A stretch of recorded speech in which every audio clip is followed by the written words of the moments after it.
Good morning, everyone. Today's topic is scope resolution operator.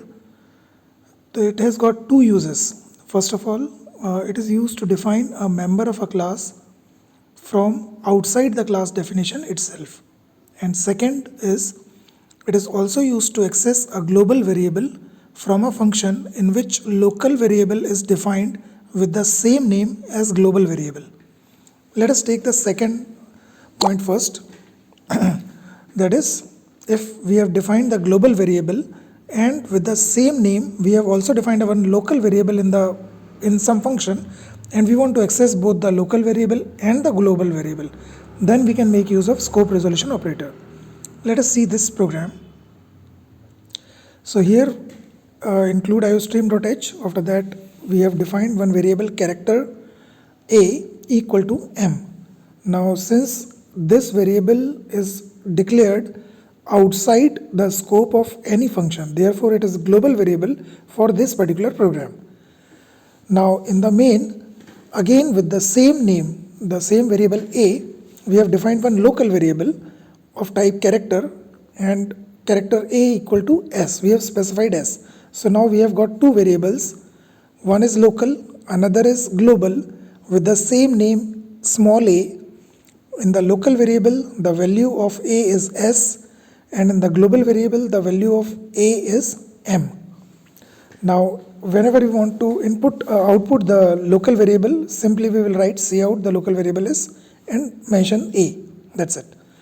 It will automatically output or display the local variable. It will access the local variable. But if we want to access the global variable, then we will have to make use of scope resolution operator. So you can see the second line, cout the global variable is, then scope resolution operator and a. You can see below the output. The first cout statement will display the value s, which is of local variable, and the second output statement will display the value of a as as m, which is assigned in the global variable. Second use of scope resolution operator is, it is also used to define a member of a class from outside the class definition itself. So let us take example for that.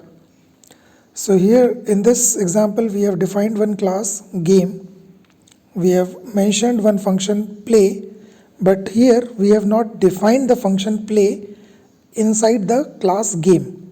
We have just declared it.